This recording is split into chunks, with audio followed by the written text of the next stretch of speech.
விராட் கோலி அந்த வந்து சிங்கிள் எடுத்து பவுலர்ஸை கழுத்து அறுத்தது தான். 56 சிங்கிள். ஆமா 56 சிங்கிள். அதுக்கும் அப்பாற்பட்டு ஸ்ட்ரைக் ரொட்டேட் ஆகினே இருந்தது. என்னடா அது எரிச்சலா இருக்கே, மாற்றி மாற்றி போடணுமே சொல்லிட்டு அவன் மாற்றினே இருக்கணும் இல்லையா. சொன்னால ஒரு க்ளோரி பால் போடுற மாதிரி ஒரு விக்கெட் டேக்கிங்கு யார்கரோ இல்லைனா எல்பிடபிள்யூக்கு ஸ்டம்புக்குன்னு போடுவான். அது வந்து கேஎல் ராகுலை பற்றி நிறைய பேர் கேள்வி கேட்டுட்டு இருந்தாங்க. ஏன் அவ்வளோ அவரை வேஸ்ட் பண்ணுறாங்களா, 6-7 எடுக்கிறது, பந்த் எடுக்கலாமே, 5 பந்த் எடுத்துகிட்டு வரலாமே, அக்சர் இருக்கிற இடத்துல பந்த் வரலாமே, என்ன செய்தி அது இது நிறைய பேர் ஸ்பெகுலேட் பண்ணியிருந்தாங்க. இதுதான் வந்து ஒரு ஆதாரம். டிராவிஸ் ஹெட் விசஸ் நம்ம ஊரு குதிரை வருண் சக்கரவர்த்தி தலகணமா ஏறி அச்சிடலாம் அப்படின்னு சொல்லிட்டு இறங்கி அடிச்சிட்டாரா சார்? தைரியமா வந்து ஒரு ஹெட்டோட நீங்க சொல்ற மாதிரி ஜாம்பவான் பிளேயர் முன்ன பின்ன ஆடினது இல்லை, ரெப்புடேஷன் அது இதெல்லாம் இருந்தா கூட அதெல்லாம் பத்தி ஃபேஸ் ஆகாம ஃபோக்கஸ்டா தைரியமா இன்வைட் பண்ணி டெம்ப் பண்ணி மேல போட்டாரு. ஜடேஜானா ஒரு கிளாமர், அந்த ஸ்டைலு, அந்த ஒரு லெப்பர்டு மாதிரி ஃபீல்டை மூவ் பண்றது, டைகரிஷா பிக் பண்ணி மாங்காய் கூறி அடிக்கிறது அது இதுன்னு தான் வரும். ஒரு மாதிரி பிங் பண்ணினே இருப்பாரு. அக்சர் பட்டேல் மாதிரி டாட்ஸ் போர்டில் பிங் பண்ணினே இருப்பாரு. ஒரு காயின்ல போடுவாரு, ஆக்யூரேட்டா போடுவாரு. போட்டின்னு வந்தா சிங்கோன்ற மாதிரி மைண்ட்ல ஒரு ஸ்விட்ச் ஆன் தான். பெரிய பிளேயர்ஸ்க்குலாம் அந்த எக்ஸ்பீரியன்ஸ் இருக்கு. அதுதான் அந்த வித்தியாசம். அவங்க they'll draw on that good experiences. Gamblers instinct இருந்தது பாருங்க. தைரியமா பாண்டியாக்கு விக்கெட் எடுத்தே தீரணும்னு தெரியும். 46 ஓவர் ஒரு 6 போச்சு. ஆனா அடுத்த பாலும் மேல போடுறாரு பாருங்க. ஆனா மேல போட்டதுல முதல் 2 கேம் உட்கார வச்சு கூட நீங்களே கூட யோசிச்சிங்க. நிறைய பேர் பேசணும் நம்ம சோஷியல் மீடியால. ஏன் குல்தீப் பதில் நம்ம பையன் வருண் இல்லையன்ற மாதிரி கூட நம்ம கூட பேசியிருக்கோம். கேம்ல என்ன பியூட்டினா, நீங்க இம்ப்ரூவ் பண்றதுக்கு எண்டே கிடையாது. உங்களுக்கு மனநிலை இருக்கணும், அதுக்கேற்ற மாதிரி வேர்வை சிந்தி சரியான பாதையில நீங்க ஒர்க் பண்ணணும். எஃப்டி லைஃப் ஸ்டைல் நேயர்களுக்கு வணக்கம். இந்தியா வந்து பயங்கரமா பெர்ஃபார்ம் பண்ணி ஃபைனலுக்கு போயிட்டாங்க. ஸோ ஃபைனலுக்கு போனால் நம்ம வந்து செமிஃபைனலை பற்றின அனாலிசிஸ் பண்ணியே ஆகணும்ல. ஸோ நம்ம கூட வந்து பட்டாபி சார் தான் இருக்காரு. சார் வணக்கம். வணக்கம் கோகுல் சார். செமிஃபைனல் ஒரு க்ரஷிங் விக்ட்ரி அப்படின்னு சொல்ல முடியலனா கூட வந்து ஒரு மாதிரி நிதானமாக ஆடி என் டிஷர்ட்டில் போட்டிருக்க மாதிரி பேனிக்கே ஆகாமல், டோன்ட் பேனிக் அப்படி பேனிக்கே ஆகாமல் வந்து இந்தியா வந்து வின் பண்ணியிருக்காங்க. ஸோ அதை பற்றி நீங்கள் என்ன சார் சொல்கிறீங்க? ரொம்ப இம்பார்ட்டன்ட்ல பேனிக் ஆகக்கூடாது, காமாக இருக்கணும், செட் ப்ராசஸை நம்பணும். அதான் விராட் கோலி கூட பார்த்தீங்கன்னா அட்டகாசமாக ஆடி. முக்கியமான விஷயம் பார்த்தீங்கன்னா நம்ம அதை லேயராக பிரிக்கலாம். முக்கியமான விஷயம் விராட் கோலி அந்த வந்து சிங்கிள் எடுத்து பவுலர்ஸை கழுத்து அறுத்தது தான். 56 சிங்கிள். ஆமாம் 56 சிங்கிள். அதுக்கும் அப்பாற்பட்டு ஸ்ட்ரைக் ரொட்டேட் ஆகினே இருந்தது. அந்த பவுலர்ஸ் வந்து ஒரு ஹைட் ஆஃப் த பேட்ஸ்மேன்னு, ஸ்டேச்சர் ஆஃப் த பேட்ஸ்மேன், லெங்த்தை மாற்றணும், லைனை மாற்றணும். அது ஒரு இரிட்டேஷன் ஆஸ் அ பவுலர் வந்து நம்ம வி ஹவ் சஃபர்டு ஒரு பீரியட் ஆஃப் டைம். அதுக்கும் அப்பாற்பட்டு பார்த்தீங்கன்னா ஒரு சிங்கிள் எத்தினே தான் பவுலரோட மனநிலை எப்படி இருக்குன்னா, திடீர்னு என்னடா அது எரிச்சலாக இருக்கே, மாற்றி மாற்றி போடணுமே சொல்லிட்டு அவன் மாற்றினே இருக்கணும் இல்லையா. சொன்னால ஒரு க்ளோரி பால் போடுற மாதிரி ஒரு விக்கெட் டேக்கிங்கு யார்கரோ இல்லைனா எல்பிடபிள்யூக்கு ஸ்டம்புக்குன்னு போடுவான். அது வந்து கொஞ்சம் பிழை இருந்துன்னா இந்த மாதிரி நல்ல பேட்டிங் சர்ஃபேஸில் அழகாக வந்து அடித்து 4 அடிச்சிடும். அதான் விராட் கோலி பார்த்தீங்கன்னா ஃபீல்டை மாற்றுறாங்க, ஒருத்தர் உள்ளே கொண்டுறாங்க, இது ஆங்கிளில் மாற்றுறாங்க, அந்த கேப்பை ஃபைன் பண்ண. அதுதான் ஒரு ஹீரோயிக் பெரிய பிளேயருக்கு ஒரு அடையாளம். அதுக்கு அப்பாற்பட்டு நீங்கள் சொன்ன மாதிரி பேனிக் ஆகாமல் கூலாக கம்போஸ்டாக சேஸ் பண்ணாங்க. அது கேஎல் ராகுலை பற்றி நிறைய பேர் கேள்வி கேட்டுட்டு இருந்தாங்க. ஏன் அவ்வளோ அவரை வேஸ்ட் பண்ணுறாங்களா, 6-7 எடுக்கிறது, பந்த் எடுக்கலாமே, 5 பந்த் எடுத்துகிட்டு வரலாமே, அக்சர் இருக்கிற இடத்துல பந்த் வரலாமே, என்ன செய்தி அது இது நிறைய பேர் ஸ்பெகுலேட் பண்ணியிருந்தாங்க. இதுதான் வந்து ஒரு ஆதாரம். ஒரு டீம் மேனேஜ்மெண்ட் ஒரு கண்டினியூட்டி ஆஃப் ஃபெய்த் வைக்கிறது இதுதான் வந்து பலன். எல்லா மேட்சுமே எல்லாருமே ரெட் ஹாட்டாக 100 5 விக்கெட் எடுக்கிற மாதிரி கேம் கிடையாது. இது ப்ரூட்டல் கேம் ஆஃப் ஃபெயிலியர்ஸ். எப்பேற்பட்ட ஜாம்பவான் பிளேயர்ஸும் நிறைய ஃபெயில் தான் ஆறான். அந்த ஃபெயிலியர்லேருந்து எப்படி பவுன்ஸ் பேக் பண்ணுறான், எப்படி கற்றுக்கிறான். கேஎல் ராகுல் எவ்வளோ வைட்டலாக போச்சு பாருங்க. இன்சூரன்ஸ் கவர் விராட் வந்ததுக்கப்புறம் ஆடிச்சு அவர் வந்து ஓனர்ஸ் எடுத்துட்டு விராட் இருக்கணும் ஃபைனல் வரலையும் இருக்கணும்னு சொல்லிட்டு ஹீ டுக் த சான்சஸ். அன்னவேர்ஸா போலரை வந்து ஃபர்ஸ்ட் பால் ஒரு ஓவராக இருக்கட்டும், அன்னவேர்ஸா திடீர்னு இறங்கி அடிக்கிறது, ஃப்ரீயாக அடிக்கிறதுனால ப்ரெஷர் கனாபனா நீஸ் ஆகிட்டு. அதுக்கப்புறப்பட்ட ஐயரோட இன்னிங்ஸ் என்ன, மற்றவங்களோட இன்னிங்ஸ் என்ன, அக்சரோட கேமியோ எல்லாமே வைட்டலாக போயிடுது. இந்தியாவோட அந்த ஃபேஷன் பண்ண ட்ரையம்ப், ரிவெஞ்சு அது இதுன்னு நான் அவசரப்பட்டு பெரிய வார்த்தைலாம் யூஸ் பண்ண மாட்டேன். ஏன்னா செமிஃபைனல்ஸ் தான் வின் பண்ணுறது. ஒன்று நியூசிலாந்து இருக்குது, இல்லை சவுத் ஆப்பிரிக்கா இருக்குது. பட் ஆஸ்திரேலியாவோட நமக்கு வந்து அடிக்கடி அடிப்பட்டதுனால ஒரு காயம் இருக்குது, ஒரு கரை இருக்குது. பிக் அகேஷனில் நம்ம சக்கம் மாறுவோமா, நமக்கு கட்ஸ் இல்லையா, கரேஜ் இல்லையா, ஆஸ்திரேலியன்ஸ் பார்த்தா நம்ம ஃபீவரிஸ்ட் வந்துடுதா என்னன்றது ஸ்பெகுலேட் பண்ணுறாங்க நிறைய பேர். ஆனால் பிளேயர்ஸ் பொறுத்தவரையும் அவனுக்கு இது இன்னொரு கேம்னு தான் அப்ரோச் பண்ணுறான். அடிக்கடி ஆஸ்திரேலியா அடிப்பட்டா கூட இன்னொரு கேம்னு அப்ரோச் பண்ணி அவங்களுக்கு தெரியும் இன்னொரு ஹர்டில் இருக்குது. இன்றைக்கி ஒரு நாள் 2 நாள் ரிலாக்ஸ் பண்ணிட்டு ஃபைனலுக்கு ஸ்விட்ச் ஆன் பண்ணிடுவான்னு நினைக்கிறேன். சார் இப்போ வந்து ஃபஸ்ட்டு இந்த மேட்ச்சை எங்கே ஸ்டார்ட் பண்ணலாம் அப்படின்னா, டிராவிஸ் செட் விசஸ் நம்ம ஊரு குதிரை வருண் சக்கரவர்த்தி. அவர் வந்து இது வரைக்கும் ஃபர்ஸ்ட் ஒரு பால் கூட ஃபேஸ் பண்ணதில்ல சார்.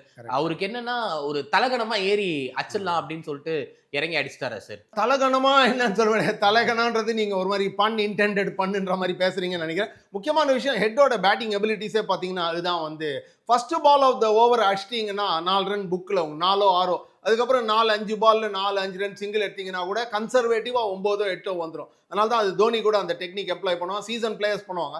அதுக்கு அப்பாற்பட்டு he was in good hitting form தான். இதுக்கு முன்னாடி நல்ல டோர்னமெண்ட் நம்ம வாஷ்ட் அவுட் கேம்லேயும் ஒரு 1/2 அடிச்சது நம்ம பார்த்தோம். ஸோ ஹிட்டிங் ஃபார்மில் இருக்காரு. அது அடிக்க வேண்டிய பந்து தான் சரியா கமிட் பண்ணி அடிக்கலன்னு நினைக்கிறேன். அதில் காற்றுல மாட்டிக்கிச்சு, நல்ல கேட்ச் கூட கில்லு.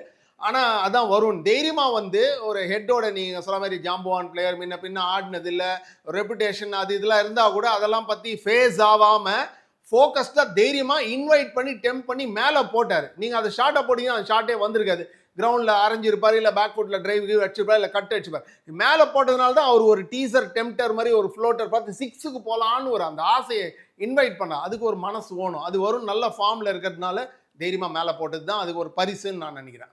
சார் இந்தியன் போலிங்கை பொறுத்த வரைக்கும் 4 ஸ்பின்னர் நம்மளே சொன்னோம். இதுக்கப்புறம் அவங்க அந்த 4 ஸ்பின்னர் தேரியை மாற்ற மாட்டாங்க. ஏன்னா பிக்சர்ஸ் எல்லாமே வந்து ஒரு மாதிரி ரொம்ப ட்ரையாக ரொம்ப திரும்ப ஆரம்பிச்சிச்சு. ஸோ 4 ஸ்பின்னர் வச்சு போவாங்கன்னு. இதில் ஒரு குரூஷியலான ஒரு ஸ்பின்னரை பற்றி பேசணும் அப்படின்னு நான் நினைக்கிறேன் சார். அக்ஷர் பட்டேல் பயங்கரமாக பண்ணுறாரு, அவர் பேட்டிங்கும் நல்லா பண்ணுறாரு. பட் 36 இயர்ஸ் ஆஃப் ஏஜ், நிதானமான ஒரு போலிங்கு. நேற்று மேட்ச்லேயே ஒரு ரெண்டு குரூஷியலான விக்கெட்டு. ஒரு பக்கம் லாபிஷன் நல்லா சிங்கிள் ஆடி நல்லா பார்ட்னர்ஷிப் பில்ட் பண்ணும்போது எடுக்கிறாரு. Josh Inglis best player of spin ஆஸ்திரேலியாவில் அவரே எடுக்கிறாரு. ஜடேஜா கிட்டத்தட்ட ஒரு நேற்று மட்டுமே ஒரு 10-15 ரன் சேவ் பண்ணியிருப்பாரு. கடைசியில் வந்து ஒரு குரூஷியலான நாக்கும் சிங்கிளோ ஏதோ ஒன்று ஆடி கொடுக்குறாரு. Correct. What kind of player sir? Absolutely fantastic find. And over period of time வந்து பார்த்தீங்கன்னா சென்னை சூப்பர் கிங்ஸில் பார்த்துருக்கோம். ஷேன் வான் அவரை மென்டர் பண்ணி 2008-9 அரௌண்ட் தட் டைம் ஐபிஎல்ல வின் பண்ணாங்க ராஜஸ்தான். அதுலேருந்து நம்ம அண்டர் 19 கான்டெம்பரரியாக விராட் கோலி கரியரை நம்ம க்ளோஸாக 16-17-18 இயர்ஸாக பார்க்குறோம். Fantastic player. நீங்கள் சொன்ன மாதிரி ஜென்ரலாக பார்த்தீங்கன்னா ஜடேஜானா ஒரு கிளாமர், அந்த ஸ்டைலு, அந்த ஒரு லெப்பர்டு மாதிரி ஃபீல்டில் மூவ் பண்ணுறது, டைகரிஷாக பிக் பண்ணி மாங்காய் கூறி அடிக்கிறது அது இதுன்னு தான் வரும். அவரோட போலிங் கொஞ்சம் அன்கிளாமரஸ் தான். அப்படின்னு என்ன பார்த்தீங்கன்னா அந்த சட்டில்ட்டிலாம் இருக்காது. பிஷன் சிங் பேடியோட ஃப்ளைட்டோ லூப்போ டிப்போ ஆர்க்கோ ஹர்பஜன் சிங் மாதிரியோ அந்த பேட்ஸ்மேனை வந்து காற்றுல டிஃபீட் பண்ண மாதிரி ஒரு மாதிரி பிங் பண்ணினே இருப்பார். அக்ஷர் பட்டேல் மாதிரி டாட்ஸ் போர்டில் பிங் பண்ணினே இருப்பார். ஒரு காயினில் போடுவார், ஆக்யூரேட்டாக போடுவார்.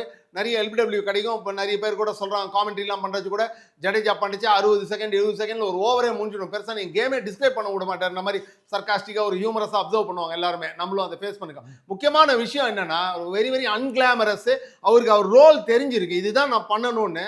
அதுக்கு சும்மா அவுட் ஆஃப் த பாக்ஸ் போகணும், கனாபினான்னு கேரம் பால் போடணும், குல்தீப் மாதிரி நான் பண்ணும் காப்பி பண்ணும் அப்படின்லாம் இல்லாமல் தனக்கு என்ன தெரிஞ்சிருக்கோ வருஷ கணக்காக நடுராத்திரி கும்மிருட்டில் ஏற்றி விட்டா கூட கண்ணை மூடினா கூட காயினில் வந்து போட்டு போயினே இருப்பாருன்ற மாதிரி ஒரு கேரக்டர். அதுதான் தேவை கிரிக்கெட்டில். நீங்கள் சொன்ன மாதிரி ஒரு ட்ரை அப்ரேசிவ் சர்ஃபேஸு கொஞ்சம் நிறைய ஓன் அவுட் சர்ஃபேஸில் நீங்கள் பிரமாதமாக பெருசாக பண்ணணும்னு இல்லையே உங்களுக்கு. நீங்கள் பாட்டு உங்கள் ரோலை வந்து அன்கிளாமரஸாக பண்ணிட்டு போகிறீங்க. புக்கு எப்பவுமே ரிஃப்ளெக்ட் பண்ணாது. Statistics is a good barometer for success. நல்லா போடுறானா இல்லையான்றது காட்டும். அதுக்கு அப்பாற்பட்டு சம்டைம்ஸ் ஒன் டே கிரிக்கெட் மாதிரி இருந்தால் டாட் பால் ரொம்ப ரொம்ப வைட்டல்.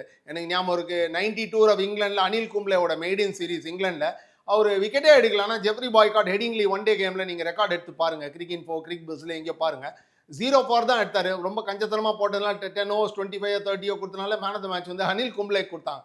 ஸோ அதுதான் விஷயம். வந்து நீங்கள் ரோல் இருக்குது, அந்த ரோல் பிளேயிங் அட்டகாசமாக ப்ளே பண்ணுறார் ரவீந்திர ஜடேஜா. நம்ம டீமில் வந்து ஃபாஸ்ட் பாலர் ஷமியோட இன்ஜுரி வந்து ரொம்ப பெரிய இது.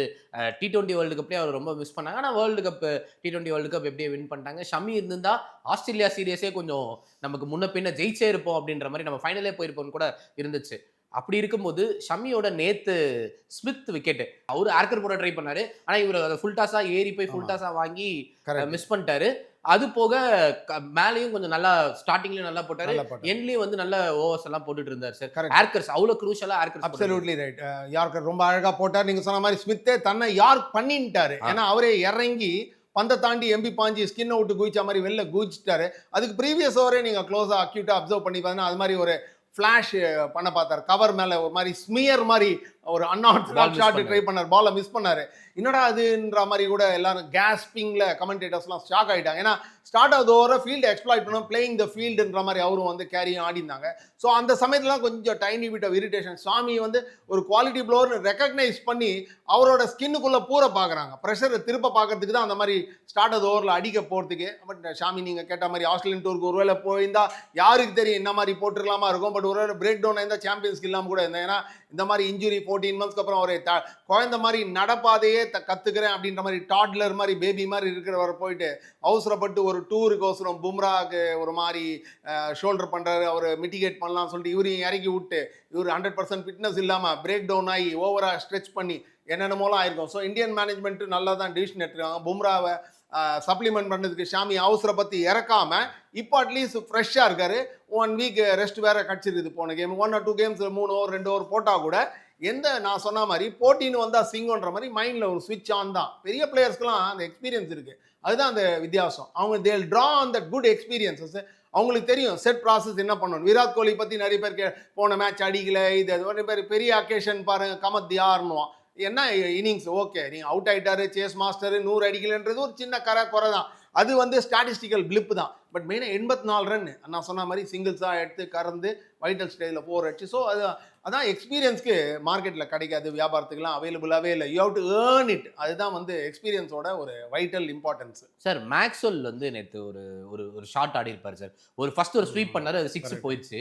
ஸோ அதுக்கு அடுத்த பால் வந்து ஒரு 5 பால் சிங்கிள் கூட ஆடி இருக்கலாம், இல்லை 4 பால் இது பண்ணாரு. அதுலேருந்து 2வது பாலே ஒரு மறுபடியும் ஸ்வீப் பண்ண போய் போல்ட் ஆறாரு. என்னன்னா வந்து டீமுக்கு வந்து இப்போ வந்து அவங்களுக்கு முக்கியமான குரூஷியல் பிளேயர்ஸ் பேட்டிங்ல எல்லாருமே இருக்காங்க சார். அவங்க இப்போ எல்லாருமே வந்து நேத்துல இருந்து என்ன சொல்றாங்கன்னா, இது வந்து அன்டூத்ஃபுல் ஆஸ்திரேலியன் டீம், இதை அடிச்சதுக்குலாம் இவ்வளோ இது பண்ணக்கூடாதுன்னு. பட் 2023 ஆன முக்காவாசி பிளேயர்ஸ் வந்து வேர்ல்ட் கப்ல ஆன முக்காவாசி பிளேயர்ஸ் அப்படியே தான் சார் இருக்காங்க. வெறும் அவங்களோட ஃபாஸ்ட் போலிங் அட்டாக் கிடையாது. அவங்க 3 பேர் கமின்ஸ், ஹேசல்வுட், ஸ்டார்க் கிடையாது. பட் இந்த டீம் தான் ஆல்மோஸ்ட் வந்து விளையாடினாங்க. ஆனா வந்து இந்த டீம்ல வந்து அவர் ரொம்ப குரூஷியலான ஒரு பிளேயர். ஆனால் அவருக்கு அந்த அளவுக்கு ஒரு மெச்சூரிட்டி இப்போ வரைக்கும் அவர் எடுக்க மாட்டாரு. அது சரி. அதுக்கப்புறம் நீங்கள் வந்து ஸ்டாயினஸ், கிரீனு, ஷார்ட் ஆட் பண்ணினே போகலாம். ஆஸ்திரேலியன்ஸ் பார்த்தீங்கன்னா ஒரு லிமிடெட் ரிசோர்ஸில் ஃபைட் பண்ணதுக்கு அவனுக்கு ஒரு பெரிய ஹோசன் நான் பாடி தான் ஆகணும் இந்த கான்டெக்ட்ல. அதுக்கு அப்பாற்பட்டு நீங்கள் கேட்ட கேள்விக்கு இவர் வந்து மேக்ஸ்வெல் கொஞ்சம் ஒரு மாதிரி ஒரு லூஸ் ஷாட் தான். ஏன்னா மேக்ஸ்வெல் பொறுத்த லூஸ்ன்னு சொல்கிறதே அது ஒரு நம்ம ஒரு கிரிப்டிக்காக ரொம்ப ஹார்டாக அல்ல. ஏன்னா அவருக்கு நேச்சரே அப்படி தான் அடிக்கிறது. ஏன்னா அவர் அந்த மாதிரி சான்ஸ் எடுத்து அடிக்கிற பிளேயர் தான். ஒத்த காலில் 200 அடிச்சது என்ன, நிறைய ஆர்சிபிக்கு பார்த்தது என்ன, வருஷக்கணக்காக பஞ்சாப் என்ன, அது என்ன, இந்தியன் ஆடியன்சஸ் டெல்லி எல்லா இடத்தும் இந்தியாவில் பார்த்து ரசிச்சிருக்காங்க. சுமாராகவும் இந்த மாதிரி கழுத்து எடுத்துட்டும் போயிருக்காரு. நேற்றுக்கு one of those occasions unexplainable back to back wickets. அதுதான் வந்து ஒரு விக்கெட் உயர்ந்து ஒன்றுங்க, ஆனால் 2 விக்கெட் வந்துன்னா என்ன ஆகுனா போலிங் சைட் கேம்குள்ளே வந்துடும். ஒரு டோர் வந்து சின்ன கதவத்தில் திறந்து ஒரு டோ வைக்கிற இடத்துல பெருசாக ஒரு பாடியே உள்ளே வர மாதிரி ஒரு சான்ஸ் கிடச்சிடும். அதுதான் வந்து பேக் டு பேக் விக்கெட்ஸ் இழந்ததுனால maybe Australians hind of 2020 vision யார் வேணா ஹைண்ட் சைட்ல என்ன வேணா பேசலாம். பட் ஹைண்ட் சைட்ல when they look back honest to God கையை மாரில் வச்சு ஹானஸ்டா கான்சென்ட்ரியஸா மனசாட்சிக்கு விரோதம் எல்லாம் யோசிச்சாங்கன்னா ஆஸ்திரேலியன்ஸ் 20 to 30 ரன் ஷாட். நீங்க சொன்ன அந்த 2 பிளேயர் இருந்திருந்தா இல்லை ஒரு விக்கெட் எழுந்திருந்தா மேபி அந்த டார்கெட் வந்திருந்தா 264 284 290 300 வந்திருந்துன்னா இன்னும் கூட ஸ்ட்ரெச் பண்ணியிருக்கலாம். பட் அதுக்கு அப்புறமே ஸ்பெகுலேட் பண்ணி போயினே இருக்கலாம். மைட் ஹவ் பீன் பேசியிருந்தா போயிட்டே இருக்கலாம், நடராத்திரி வரலையும் பேசலாம். ஏன்னா அதுக்கேற்ற மாதிரி விராட் கோலி வந்து கியரை ஷிஃப்ட் பண்ணி கூட அவரு கூட அடிச்சிருக்கலாம். அதெல்லாம் ஸோ ஸ்பெகுலேஷன். அதுதான் greatest beauty of talking cricket. எல்லாத்தையும் ஸ்பெகுலேட் பண்ணி நிறைய கேரக்டர்ஸ் 22 கேரக்டர்ஸு ஒருத்தரோட ஸ்டைலு, ஃப்ளாம்போயன்ஸு, போலிங் ஸ்டைலு, அதை பற்றி நம்ம நிறைய பேசுறதுக்கு டாக்கிங் பாயிண்ட்ஸ் இருக்குது. But fact of the matter என்னன்னா அக்சர் பட்டேலுக்கு நம்ம கிரெடிட் கொடுக்கணும். பேட்ஸ்மேன் சுற்றலாங்க, நீங்கள் ஸ்டம்பில் போட்டால் தானே விக்கெட் கிடைக்கும். பேட்ஸ்மேன் சுற்றலாம், அந்த லெங்க் சரியாக இருந்தால் தானே அவன் மிஸ் பண்ண போகிறான். அவனுக்கு நீங்கள் அதே மாதிரி நேற்றுக்கு ஜாம்பா பாருங்கள், கேம்பிளர்ஸ் இன்ஸ்டிங் இருந்தது பாருங்கள். தைரியமாக பாண்டியாக்கு விக்கெட் எடுத்தே தீரணும்னு தெரியும். 46 ஓவர் ஒரு 6 போச்சு, ஆனால் அடுத்த பாலும் மேலே போடுறாரு பாருங்க. ஆனால் மேலே போட்டதில் ஒரு 6 இன்ச்சோ 8 இன்ச்சு வந்து மேலே ரொம்ப மேலே ஊந்துது பாண்டியா பக்கத்தில். அதனால் அவர் அடிக்கிற அடியில் ஒரு காயில்டு ஸ்ப்ரிங் மாதிரி ஒரு வெல்த் வாங்குறாரு பாருங்க பாண்டியா. அந்த பேட் ஸ்பீடை வச்சுன்னு அடிக்கிறார். அடிச்சுட்டு இந்த பக்கம் எங்கேயோ ஸ்கொயர் லெக் பக்கம் பார்த்துன்னு தான் மனசு குதூகலம் பண்ணி சிரிச்சுன்னு போறாரு இன்வெர்ட்லியா. எங்க போறதுன்னே பார்க்குற ஆங்ஸைட்டியே இல்லை. நான் அவருக்கு தெரியும் அடிச்ச அடியில் அம்பையருக்கு பின்னாடி இவருக்கு தெரியும் அது 6ன்னு. ஏன்னா சொல்ல வரேன்னா ஜாம்பா பாருங்க, அந்த கேம்பிளர்ஸ் இன்ஸ்டிங்னால மேலே போட்டாரு, ஆனால் விக்கெட்டுக்குன்னு தான் போட்டார். அந்த கான்வர்சேஷன் கூட அதான் இருந்திருக்கும். விக்கெட் எடுத்து கூடியா நீ இப்போ வேற புது பேட்ஸ்மேன் யாரை வேணா வச்சு போட்டுடலான்ற மாதிரி இருந்திருக்கும். ஜாம்பாக்கும் அந்த கேம்ப்ளர்ஸ் இன்ஸ்டிங் இருந்தது, அதுதான் ஓணும். பட் ஆனால் கொஞ்சம் மேலே போட்டார், எக்ஸிகியூஷன்ல பிழை. அதே தான் அக்சர் பட்டேல், எக்ஸிகியூஷன்ல பிழை இல்லை, மேக்ஸ்வெல் விக்கெட் கட்சிது. வருண் சக்கரவர்த்தி அதாவது வந்து நம்மலாம் பேசிட்டு இருந்தோம், அவரை வந்து இன்க்ளூட் பண்ணது. அவர் வந்து பும்ரா மாதிரி அவர் வந்து ஒரு ஒரு கேம் சேஞ்சர். இந்த சாம்பியன்ஸ் ட்ரோஃபில ஒரு கேம் சேஞ்சரா இருப்பாரு. அவரை கரெக்டான டைம்ல இந்தியா பிக் பண்ணிட்டாங்களா சார்? கரெக்டான மேட்ச்ல பிக் பண்ணி இப்போ அவரு தான் வந்து இந்த இந்த சாம்பியன்ஸ் ட்ரோஃபிக்கே இந்தியா கேம் சேஞ்சரா மாறுறாரா சார்? ஆமாம், சவுத் ஆப்பிரிக்காவில் 5 ஃபார் எடுக்கச்சு தினேஷ் கார்த்திக் 6 மாதம் முன்னாடியே சொல்லிட்டார், 5-6 மாதம் முன்னாடியே சொல்லிட்டாரு, இவரை சாம்பியன்ஸ்க்கு கூட்டின்னு போய்ங்கன்ற மாதிரி சொல்லிட்டார். ஐ டோல்ட் யூ ஸோ அப்படின்ற மாதிரி ஜென்ரலாக எல்லாருமே பெருமையாக ஃபீல் பண்ணுவோம். நான் அன்றைக்கே சொன்னேனே எவர் எடு அதனால தான்ன்ற மாதிரி எல்லாரும் ஒரு ஜெஸ்ட்டில் ஹியூமரில் சொல்லுவாங்க. அது மாதிரி ஒரு கமெண்ட் இது தினேஷ் கார்த்திக். அது என்ன ப்ராஃபெட்டிக்காக அவர் சொன்னது, அவர் வந்து நல்ல அனாலிசிஸ்னால எல்லாரும் அவர் லிசன் பண்ணாங்களா என்னன்னு தெரியல. ரோஹித் சர்மாட்ட ப்ரைவேட் வேர்டு விசாரா என்னன்னு தெரியல. பட் இந்தியன் சர்க்கியூட்லையும் கம்பீர் இருக்காங்க, எல்லாம் பார்க்குறாங்க. இவர் சரியான சமயத்தில் இறக்கி விட்டு முதல் 2 கேம் உட்கார வச்சு கூட நீங்களே கூட யோசிச்சிங்க, நிறைய பேர் பேசணும் நம்ம சோஷியல் மீடியாவில், ஏன் குல்தீப் பதில் நம்ம பையன் வருண் இல்லையன்ற மாதிரி கூட நம்ம கூட பேசியிருக்கோம். பட் அவங்களுக்கு தெரிஞ்சிருக்கு டோர்னமெண்ட் வேற ஆன் ஆகி பிச்சு வேற ஆன் ஆகும். அப்போ வந்து நம்ம அப்சர்வ் பண்ணலாம், 4 bowler ஆடுறச்சு ஒரு ட்ரம்ப் கார்டு மாதிரி வருணையும் ஃப்ரெஷ்ஷாக இறக்கி விடலாம். நியூசிலாண்டர்ஸும் நிறைய எக்ஸ்போஸ் ஆகல. அந்த மாதிரி சமயத்தில் அந்த வெஸ்டர்னர்ஸ்க்கு நியூசிலாண்டுக்கு இந்த மாதிரி பிளேயர்ஸ்லாம் இறக்கி விட்டிங்கன்னா அவங்களுக்கு அந்த ஆப்பர்ச்சுனிட்டிஸ் பழகிறதுக்கு இருக்காது. ஸோ அவங்களை இறக்கி விட்டு அந்த பலனை பார்த்தோம். திருப்பி பேக் டு பேக் கேம்ஸ் நேற்று 2 விக்கெட் எடுத்திருக்காரு. நீங்கள் சொன்ன வைட்டல் ஸ்டேஜில் வந்தோடனே ஹெட் எடுத்தார், கட்சியில் ஒரு விக்கெட் எடுத்தார். முக்கியமான விஷயம் 10-49ன்றது பயங்கர எக்ஸ்ட்ரா வேகண்ட்லாம் சொல்ல முடியாது. Par for the course maybe 10-40 போட்டிருக்கலாமா இருக்கும். ஏன்னா அவர் டால் ஸ்டாண்டர்ட் செட் பண்ணாலும் அவர் இப்போ நம்ம பேச அவர் யோசிச்சுன்னு பாரு எங்கே நான் அந்த 7, 8, 9, 10 ரன் கம்மியாக கொடுக்கலாமோ அப்படின்ற மாதிரி. ஸோ அப்படின்ற மாதிரி தான் ஒரு தாட் ப்ராசஸ். எப்படி இம்ப்ரூவ் பண்ணணும் இந்த கேமில் என்ன பியூட்டினா, நீங்கள் இம்ப்ரூவ் பண்ணுறதுக்கு எண்டே கிடையாது. உங்களுக்கு மனநிலை இருக்கணும், அதுக்கேற்ற மாதிரி வேர்வை சிந்தி சரியான பாதையில் நீங்கள் ஒர்க் பண்ணணும். ஸோ வருண் சக்கரவர்த்தி அட்டகாசமான டிஸ்கவரி தான் with respect to one day cricket. 33 இயர்ஸில் நம்ம ஊர் பையன் இந்த மாதிரி அட்டகாசமாக ஒரு ரோல் ப்ளே பண்ணுறான்றது ரொம்ப ரொம்ப சந்தோஷமாக இருக்குது. அதுக்கு அப்பாற்பட்டு இன்னும் ஒரு சேலஞ்சு, ஒரே ஒரு சேலஞ்ச் இருக்கு, யார் சவுத் ஆப்பிரிக்காவா நியூசிலாண்டான்னு காத்திருந்து பார்க்கணும்.